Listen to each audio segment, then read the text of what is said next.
3 men, 1 car, no armor. The vehicle was a white Toyota Corolla. It had dented panels, a cracked wing mirror, and a registration plate from Misrata. Inside were 3 members of the British Special Air Service. They wore civilian clothing. They carried concealed Sig Sauer P226 pistols, 2 folded MP7 submachine guns hidden beneath a blanket on the rear seat, and forged Libyan identification documents so convincing that the man who made them later received a commendation from the Director of Special Forces. In the glove box sat a satellite phone wrapped in a cloth, a GPS unit with the screen taped over to reduce glow, and $11,000 in mixed denominations. A car smelled of cigarettes. One of the operators had smoked 3 in the last hour, not because he wanted to, but because every Libyan male at a checkpoint smoked, and clean lungs were a tell. It was October 2011. Colonel Muammar Gaddafi had been in power for 42 years. Now his regime was collapsing. Tripoli had fallen in August. Sirte, his hometown and final stronghold, was under siege by revolutionary forces backed by NATO air power. The country between those 2 cities had become a patchwork of militia-controlled territory, with no unified command, no functioning police, no reliable borders between zones of control, and no way for a Western government to move personnel through it using conventional means. There were at least 47 distinct armed factions operating between Tripoli and Benghazi alone. Some were allied, some were hostile. Some changed allegiance depending on the day of the week and who was offering weapons. Somewhere inside that chaos, 2 British nationals were stranded. They were not soldiers. They were not spies. They were communications contractors working for a British firm that had been providing satellite uplink equipment to anti-Gaddafi forces under a contract approved by the Foreign and Commonwealth Office. Their names do not appear in any public record, and for operational reasons, they will not appear here either. What matters is that they were stuck in a compound 14 kilometers south of the coastal city of Zliten, surrounded by a militia faction that had decided all Westerners were either NATO spies or Gaddafi collaborators, and that both categories deserved the same treatment. Communication with the 2 men had been intermittent. Their last confirmed message, relayed through a Thuraya satellite phone to the British Embassy crisis team in Tripoli, was 5 words long. They're getting more aggressive.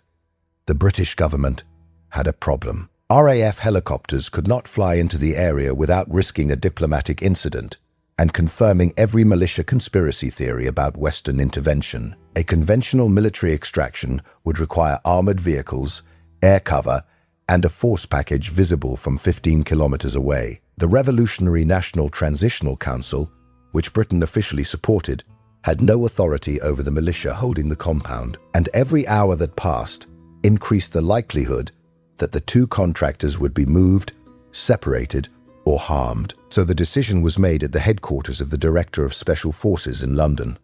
Send in a team, small, covert, in a car that looked like every other car on the road, drive across 160 kilometers of active conflict zone, through a minimum of 7 militia checkpoints, collect the 2 men, and drive them back out again.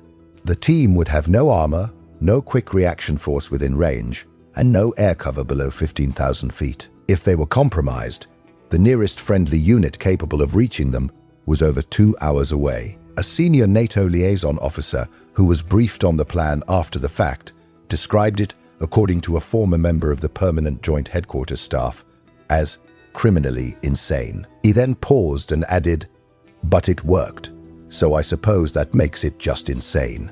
This is the story of that extraction. But it is also the story of something bigger, a British institutional willingness, unique among Western special forces, to operate in civilian vehicles in hostile territory as a matter of routine rather than desperation. And to understand why 3 SAS men drove a battered Corolla into a war zone in 2011, you have to go back 30 years to the roads of South Armagh. The Special Air Service did not invent the concept of covert vehicle movement.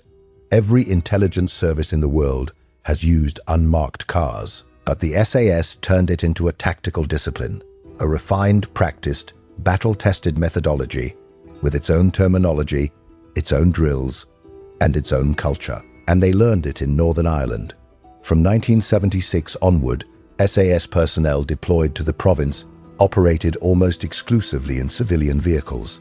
The reasons were practical. Armored Land Rovers and military convoys were targets. The Provisional Irish Republican Army had become expert at identifying military movement patterns, and their use of roadside improvised explosive devices meant that a predictable military vehicle on a predictable route was a death sentence. Between 1979 and 1989, over 120 British military vehicles were hit by IEDs on Northern Irish roads. The solution was to stop looking military. SAS teams in Northern Ireland drove Ford Escorts, Vauxhall Cavaliers, and later Volkswagen Passats. The vehicles were modified invisibly: reinforced door panels, run-flat tires, covert radio installations, hidden weapon mounts. But from the outside, they looked like the car your uncle drove to work. The operators wore civilian clothes, carried civilian identification, and moved through areas controlled by Republican paramilitaries without announcing their presence. They stopped at petrol stations. They used car parks. They drove at normal speeds. They blended.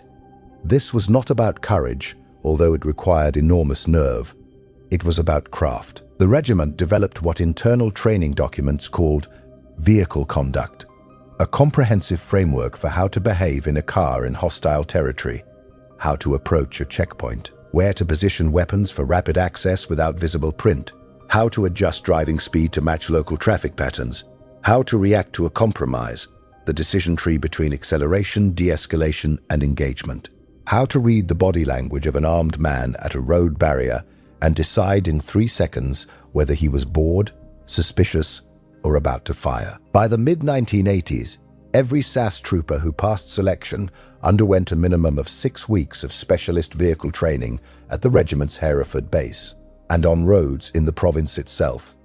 The failure rate for this phase was, according to a former training wing NCO who served during this period, approximately 22%, meaning nearly 1 in 4 men who had passed SAS selection could not master the psychological discipline of sitting in an unarmored car while armed men looked through their windows. The lads who failed weren't cowards, the NCO said in a recorded interview for an internal regimental history.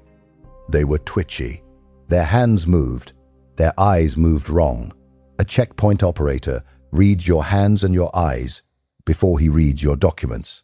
If your hands say, "I have a weapon," you're dead before you show him anything. This institutional memory, 3 decades of operating in civilian vehicles through hostile territory, became embedded in the SAS at a level no other Western Special Operations Force matched. American Delta Force and Navy SEAL teams trained in vehicle operations, but their institutional default was armored convoys with overhead cover. French GIGN and German KSK operated covertly but did not have the sustained conflict-length experience of Northern Ireland.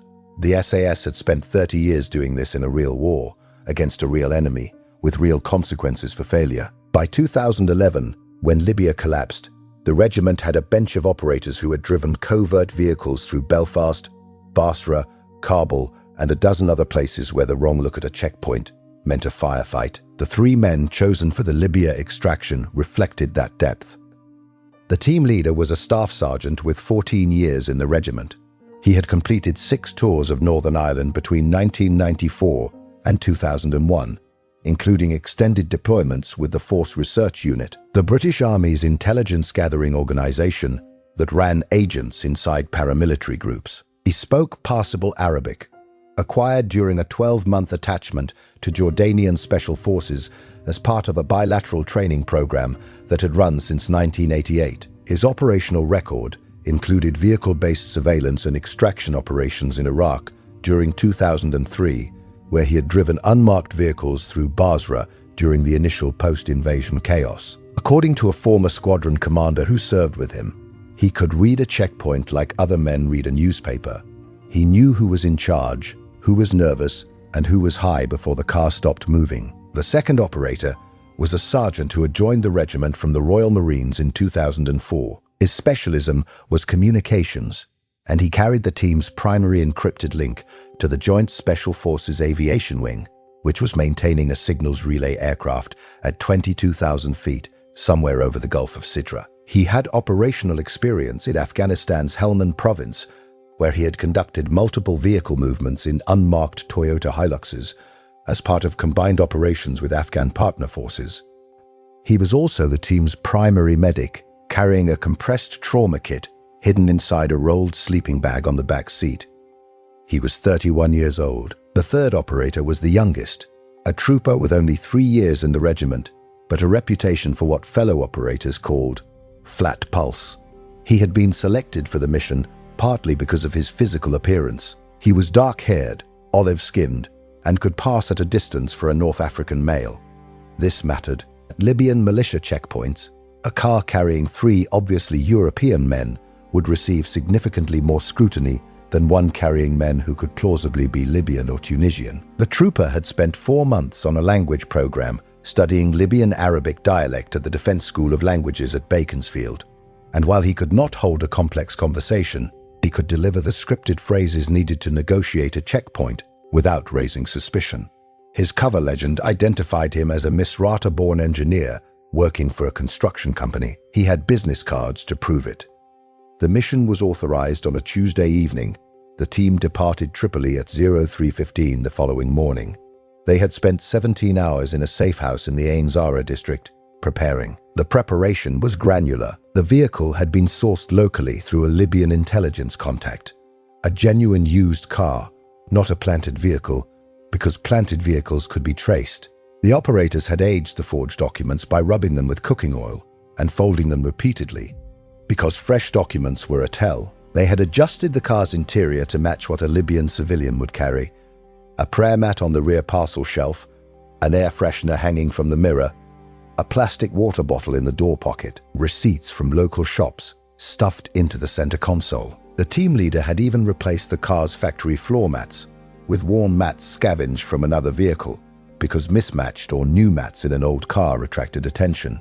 Every one of these details was drawn from the regiment's Northern Ireland playbook. In Belfast, operators had learned that paramilitaries at checkpoints looked for exactly these kinds of inconsistencies: a too clean car, missing personal items, unfamiliar registration codes, floor mats that didn't match the vehicle's age. The IRA had produced training documents for their own volunteers on how to spot undercover British cars, and copies of those documents had been captured by British intelligence and incorporated into SAS counter-detection training. 30 years later, on a road outside Tripoli, a Libyan militia fighter would be checking for the same things a provisional IRA volunteer had checked for in South Armagh.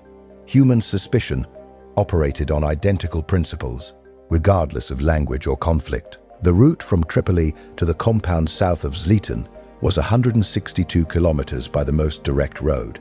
The team did not take the most direct road. Their planned route was 214 kilometers, incorporating 3 deliberate detours designed to avoid 2 known militia strongpoints and 1 section of road that had been shelled by NATO aircraft 4 days earlier and was likely cratered. The route plan had been developed using a combination of satellite imagery updated within the previous 48 hours, signals intelligence intercepts provided by GCHQ Cheltenham, and human intelligence from Libyan contacts on the ground. Despite all of this, the team leader had told his operators during the final briefing that the route plan was about 60% reliable and that they should expect at least 2 unplanned deviations.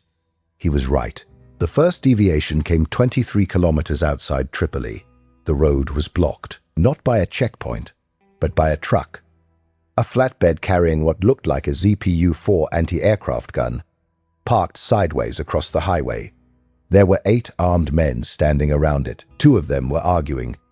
The team leader, driving, slowed the Corolla to a crawl and then stopped about 120 meters from the blockage. In the passenger seat, the sergeant activated the concealed radio and sent a single encrypted burst transmission, a pre-agreed code word meaning obstruction, assessing. In the rear seat, the trooper shifted the blanket covering the MP7s so that the grip of the nearest weapon was accessible in under 2 seconds.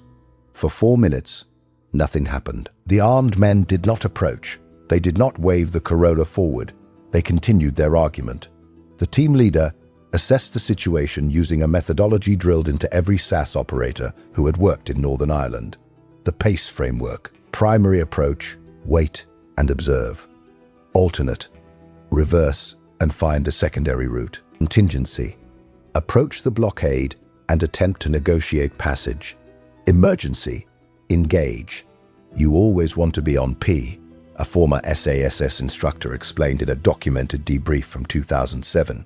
The moment you're on E, everything has gone wrong. After 4 minutes and approximately 30 seconds, one of the armed men noticed the Corolla and waved it forward.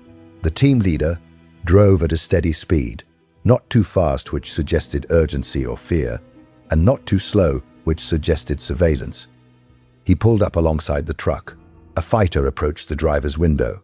He was young, the team leader estimated no more than 19 or 20, and he was carrying an AK-47 with the safety off and his finger inside the trigger guard. This was significant. A trained soldier keeps his finger outside the guard until he intends to fire. A militia fighter with his finger on the trigger is either about to shoot or doesn't know what he's doing. Both possibilities are dangerous. The team leader spoke in Arabic. He used a Misrata accent, which he had practiced with his Jordanian language instructor. He explained that they were traveling to visit family east of Zliten. He showed the forged identification. The fighter looked at it for less than 3 seconds. He didn't read it. The team leader could see his eyes weren't tracking the text. He handed it back and waved them through. Total time at the blockade, 2 minutes and 15 seconds. The Corolla pulled away. No one in the car spoke for another 800 meters. The second checkpoint was more serious. It was positioned on the eastern outskirts of Khums, approximately 87 kilometers from Tripoli. This was a formal militia checkpoint, concrete barriers, a vehicle search area, and at least 15 fighters from the Khums Revolutionary Brigade, one of the larger anti-Gaddafi militias in the region. 2 of the fighters were wearing body armor. One had what appeared to be a night vision monocular hanging from his neck, which suggested equipment looted from a Gaddafi military base. There was a technical, a Toyota Hilux with a DSHK 12.7mm heavy machine gun mounted on the bed, covering the approach road. If this checkpoint decided the Corolla was hostile, the team would be dead in seconds. The procedure at this checkpoint was more thorough. All 3 operators were ordered out of the vehicle. The team leader and the trooper stood beside the car while the sergeant was directed to open the boot. This was a critical moment. The boot contained the sleeping bag concealing the trauma kit, 2 rucksacks with water and food, and a false-bottomed panel beneath the spare tire that held the satellite phone and GPS unit. If the militia fighters lifted the spare tire, the mission was compromised. They didn't lift it.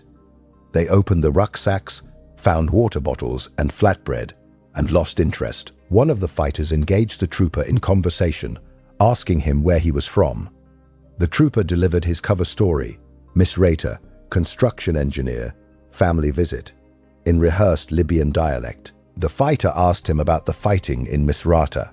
The trooper gave a vague answer about how it had been terrible and that his cousin had been injured. This was a prepared response.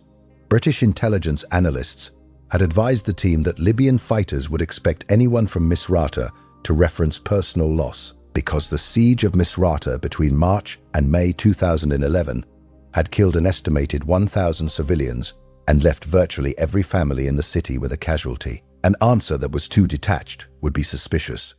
The checkpoint process took 11 minutes. The team was allowed to pass. As the Corolla pulled away, the team leader noted that his hands were completely dry. This was a physiological detail that would have surprised most civilians, but was entirely normal for an experienced SAS operator. After years of checkpoint approaches, the adrenaline response changed. The body still registered the threat, heart rate elevated, senses sharpened, but the panic symptoms, the sweating palms and shaking hands that would betray a nervous driver, were suppressed through repeated exposure. In SAS vehicle training, operators were subjected to simulated checkpoints under escalating pressure, specifically to condition this response. You train until the fear is still there, but your hands don't know about it, the former training wing NCO explained. Between Khums and Zliten, the team passed through 3 more informal checkpoints. Each was manned by small groups of armed men, some anti-Gaddafi fighters, some impossible to identify, who waved the Corolla through with minimal inspection. The team leader later assessed that these checkpoints were more concerned with preventing pro-Gaddafi forces from moving east than with examining civilian traffic moving in the same direction as the revolutionary advance. This was consistent with intelligence analysis. Militia checkpoints in 2011 Libya were directional. They cared about who was coming from enemy territory, not who was moving through friendly lines. The Corolla was traveling from Tripoli, which had already fallen. It was heading east. It was therefore probably friendly. The compound, where the two contractors were being held, was located in an agricultural area 14 kilometers south of the Zliten coastal road. The team left the main highway at a junction 7 kilometers west of Zliten and followed a secondary road through flat, open terrain, olive groves and scrubland.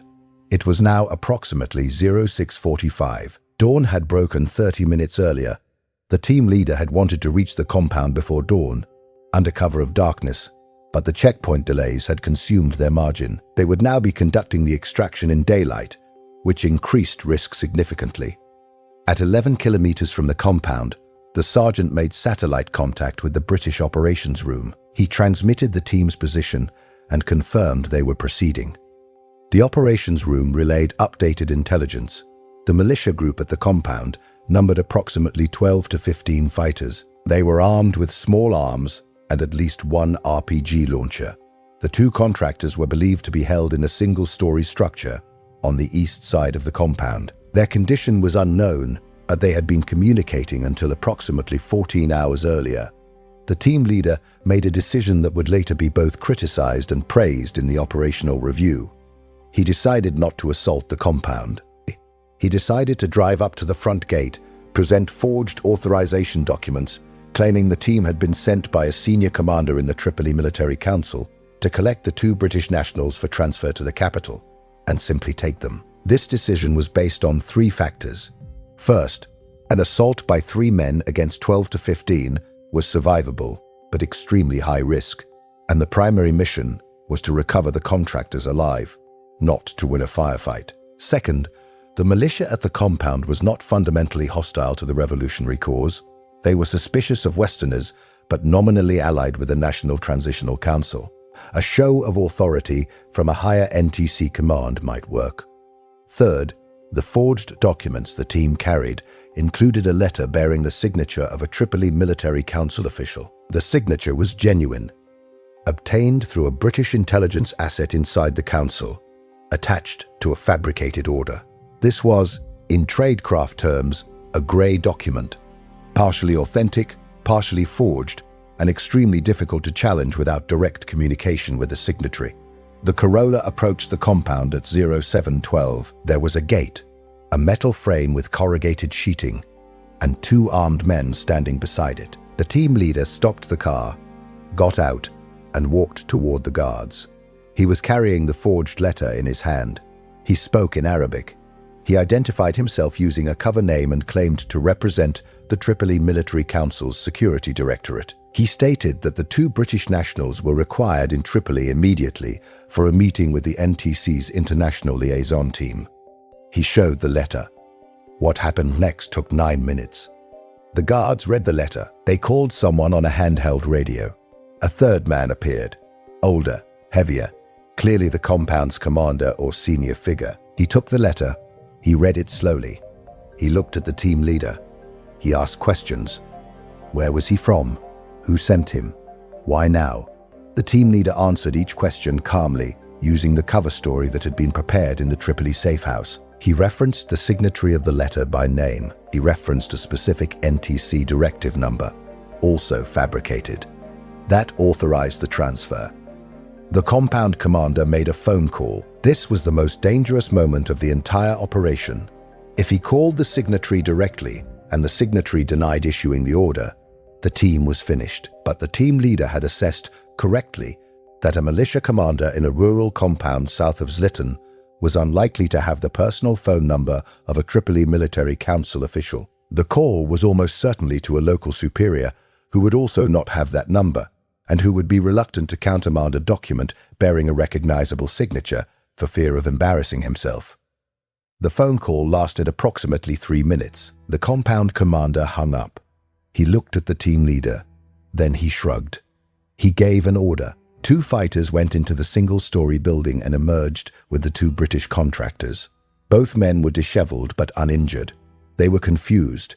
They did not recognize the team leader because they had never met him. The team leader spoke to them in English, quietly, using a pre-agreed authentication phrase that confirmed he was British military. One of the contractors later told a debriefer that hearing English with a Yorkshire accent in a Libyan farmyard was the strangest and best moment of my entire life.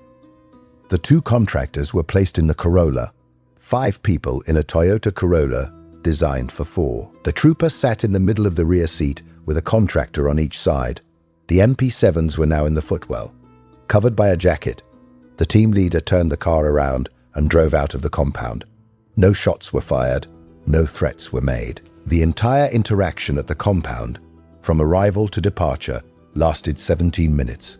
The return journey to Tripoli was faster. The team took a different route, 206 kilometers this time, avoiding Khums entirely by using an inland road through Tahuna. They passed through 4 checkpoints. At each one, the team leader showed different forged documents, these ones identifying the team as NTC security personnel transporting prisoners. The contractors were told to look subdued and not speak. This cover story worked because it was entirely plausible. In 2011 Libya, the movement of detainees between locations was constant and unremarkable. The Corolla arrived at the British Embassy compound in Tripoli at 11:22. Total time from departure to return, 8 hours and 7 minutes. Total distance driven, approximately 420 kilometers.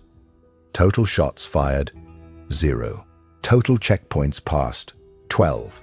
Total time at checkpoints, approximately 38 minutes. Total cost of the operation, excluding personnel, estimated at less than £15,000. The vehicle, the forged documents, the fuel, the cash, and the satellite phone time. The 2 contractors were debriefed, given medical checks, and evacuated to Malta on an RAF flight the following day. They were unharmed. Their company continued to operate in Libya for another 3 months before withdrawing due to deteriorating security conditions. The operational review was completed within 2 weeks. The team leader received a commendation. The operation was assessed as a success, but the review also contained criticisms. The decision to conduct the extraction in a single civilian vehicle with no quick reaction force within range was described by one reviewer, a senior officer from the Permanent Joint Headquarters, as an unacceptable level of risk to personnel. The team leader's decision to talk his way into the compound rather than conduct a covert approach was described as bold but dependent on variables beyond the team's control. The reviewer noted that if the compound commander had made a different phone call to a different person, the team could have been detained or killed. The NATO liaison officer's assessment was blunter. He had been briefed on the operation as part of the information sharing protocol between British Special Forces and the NATO command structure overseeing Operation Unified Protector, the alliance's military intervention in Libya. According to the Permanent Joint Headquarters source, the NATO officer, an American brigadier general, listened to the briefing in silence. When it was finished, he said, "That is criminally insane. You drove a civilian car through 12 checkpoints in a country with no functioning government, no rules of engagement, and no backup within helicopter range. If my people had proposed that, I would have relieved them of command." He paused. "But your guys pulled it off. So what does that make it?" The British officer who had given the briefing reportedly answered, "Tuesday." That exchange, whether precisely quoted or lightly embellished in the retelling, captures something fundamental about the gap between British and American special operations culture in this period. It is not a gap of capability. American special operations forces are superbly trained, massively resourced, and have an operational record that includes some of the most complex missions in military history. The raid that killed Osama bin Laden in Abbottabad in May 2011, the same year as the Libya extraction, involved 23 Navy SEALs, 2 Black Hawk helicopters, a backup Chinook, a signals intelligence aircraft, and real-time satellite coverage monitored by the President of the United States in the White House Situation Room. The British approach was different, not better in absolute terms, different. The SAS extraction in Libya involved 3 men and a Corolla. The American approach to a similar problem would have involved armored vehicles, helicopter insertion, a dedicated quick reaction force, drone surveillance, and communication links to multiple layers of command. Both approaches could work, but the British approach reflected an institutional comfort with operating at the edge of plausibility, in civilian clothes, in civilian cars, with civilian cover stories, in environments where the margin between success and catastrophe was measured in the quality of a forged signature and the steadiness of a man's hands at a checkpoint. This comfort was earned, not improvised. It came from Northern Ireland. It came from 30 years of driving through checkpoints where the man looking through your window wanted to kill you and was trying to decide whether you were worth the risk. It came from Basra, where SAS teams drove unmarked vehicles through a city of 1.3 million people during a sectarian civil war. It came from Kabul, where operators moved through traffic in local vehicles while Taliban spotters watched from market stalls. Each of these experiences reinforced the same lesson. Armor is a signal. A military vehicle announces itself. A civilian vehicle is invisible until it chooses not to be. General Sir Michael Rose, who commanded 22 SAS before leading the United Nations Protection Force in Bosnia, once observed in a published interview that the regiment's greatest tactical advantage was not its weapons or its fitness, but its willingness to be naked.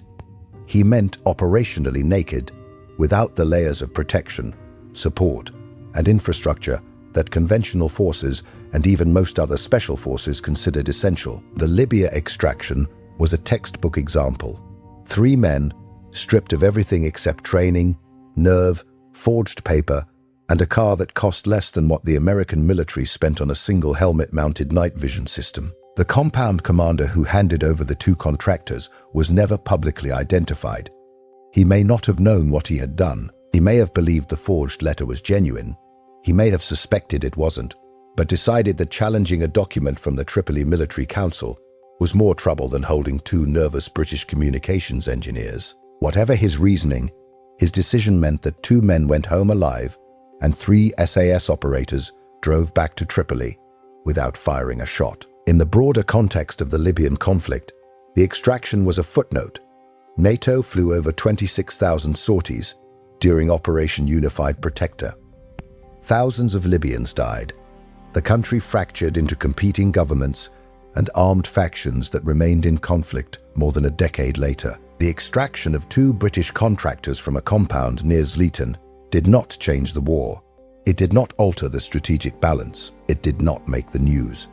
But within the community of British Special Forces, and among the small number of Allied officers who were briefed on its details, the operation became something else.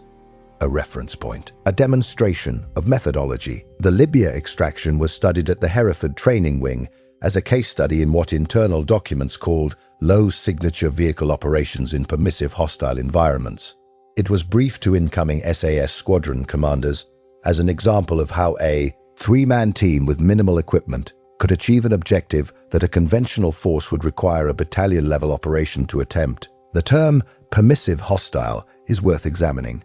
It was coined by British Special Operations planners during the early 2010s to describe environments like 2011 Libya, places where there was no functioning state authority, where multiple armed groups controlled territory, but where those groups were not necessarily hostile to British interests. The environment was hostile in the sense that violence was pervasive and unpredictable. It was permissive in the sense that a convincing cover story and the right documents could allow movement through it. The SAS, with its decades of Northern Ireland experience, was uniquely suited to this environment. The regiment's operators were trained to exploit the seam between hostility and permission, to move through spaces that were dangerous but not yet deadly, using disguised language and nerve rather than armor and firepower. Not every such operation succeeded. Baker. The public record contains at least one notable failure. In March 2011, weeks before the Zliten extraction, an SAS team was inserted into eastern Libya by helicopter near the city of Benghazi.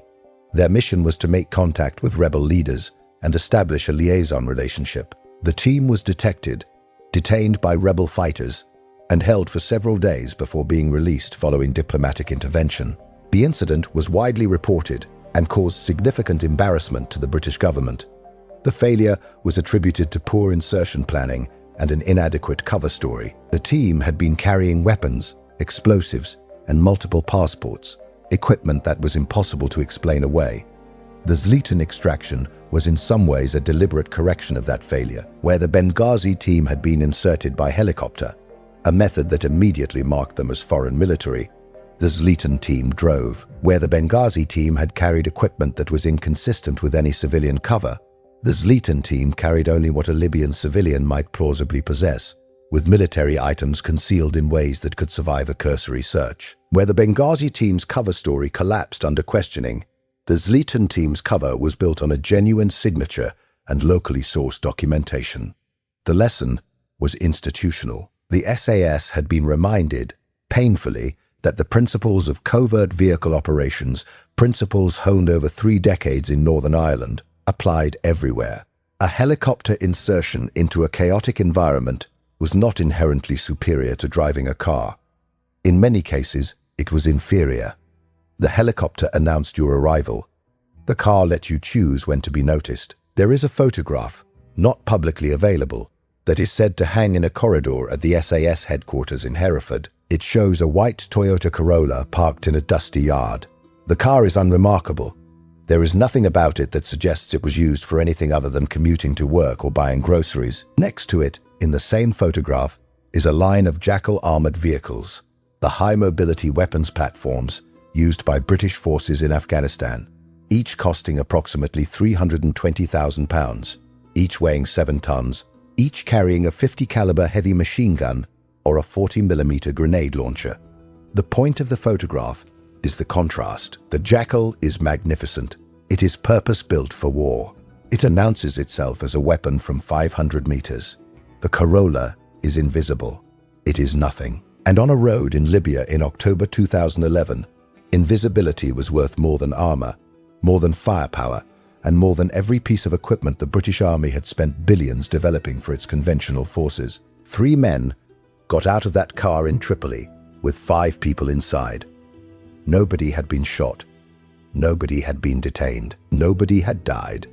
The operation cost less than the fuel bill for a single Chinook helicopter flight. And somewhere in the NATO command structure, an American general was shaking his head, equal parts appalled and impressed, trying to reconcile what he had been taught about acceptable risk with what the British had just demonstrated about operational art. The answer was 30 years old. It lived in the muscle memory of men who had learned to drive through roadblocks in Belfast and Crossmaitland, who had sat in unarmored cars while armed men decided their fate, who had trained until their hands stayed dry when every instinct told them to sweat. The SAS did not drive a civilian car into a Libyan Warzone because they were reckless. They drove it because they had spent 3 decades proving that a steady voice and the right piece of paper could get you through a checkpoint that a platoon of armored infantry could not cross without a firefight. That is not recklessness. That is expertise so deep it looks like madness from the outside. The 2 contractors returned to Britain. They resumed their careers. They did not give interviews. The 3 SAS operators returned to their squadron and were assigned to the next task within days. The Corolla was abandoned in Tripoli. It is probably still there, rusting in a yard, unremarkable, invisible, exactly as it was designed to be. And that is the final point. The British Special Air Service has spent 70 years building an institution that understands a truth most military organizations resist, that the most effective operator is not always the one with the most equipment, the most armor, or the most firepower. Sometimes the most effective operator is the one who can sit in a car that smells of cigarettes, hand a forged document to a man with his finger on the trigger, and wait. Wait while the man reads. Wait while the man calls his superior. Wait while the decision is made. Wait with dry hands and a flat pulse, and the absolute knowledge that every second of training, every checkpoint in Belfast, every unmarked vehicle in Basra, every hour in the language lab and the forgery workshop and the killing house has prepared you for exactly this moment. The NATO commander called it criminally insane. The SAS called it a Corolla.